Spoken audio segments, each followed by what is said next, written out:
জামাই ষষ্ঠীর স্পেশাল দিনে সরষে ইলিশ ভাপা চলবে নাকি? নমস্কার বন্ধুরা, আমি সরবী। আমার হাতে যে মাছটা আছে সেটা তো দেখে বুঝতেই পারছ, ইলিশ মাছ। আর ইলিশ মাছ থাকলে যে রেসিপিটা হবে সেটা হচ্ছে গিয়ে ইলিশ মাছ সর্ষে দিয়ে ভাপা। আর আজকে জামাই ষষ্ঠী বলে কথা, বাড়িতে সর্ষে ইলিশ ভাপা হবে না সেটা কি হয়? তো আমার সঙ্গে দেখতে থাকো আমি সর্ষে ইলিশ ভাপাটা কীভাবে করি। আর আজকে সবাই খুব সাজুগুজু করেছে নিশ্চয়ই।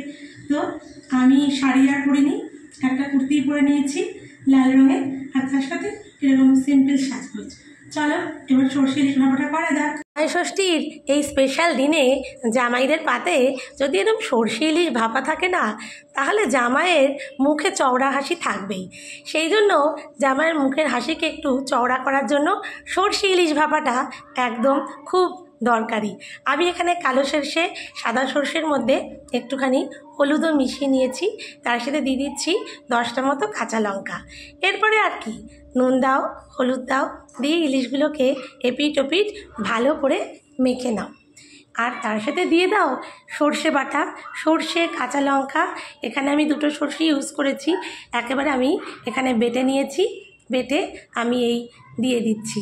তোমরা শিলে বাটতে পারো, মিক্সিতে বাটতে পারো, আমি এখানে শিলেই বেটে নিয়েছি। এরপরে দিয়ে দেবে সর্ষের তেল। সর্ষের তেল আর তার সাথে ইলিশ মাছ আর সর্ষে ভাপার এই ইলিশের স্বাদ, যেটা সর্ষের তেল ছাড়া কোনো দিনই সম্ভব নয়। কারণ সর্ষের তেলের এই ঝাঁজেই তো সর্ষে ভাপার আসল স্বাদ লুকিয়ে আছে। তো আমার সর্ষের তেল দিয়ে ভালো করে সর্ষে বাটা দিয়ে মাখা হয়ে গেছে। শেষে আর একটুখানি সর্ষের তেল দিয়ে দিলাম, যেন মনে হচ্ছে এখনই পাতে ইলিশটা তুলে নিই, আর তর সইছে না।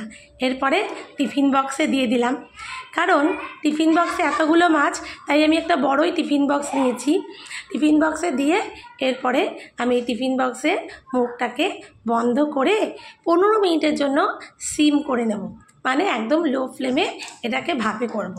ব্যাস, তাহলেই প্রত্যেকের প্রিয় এই সর্ষে ইলিশ ভাপা একদম রেডি, যেটা এপার ওপার বাংলা সব দিক ছাপিয়ে গেছে। এখন এই সর্ষে ইলিশ ভাপা পাতে তোলো আর গরম ভাত খেয়ে এনজয় করো। চলো টাটা।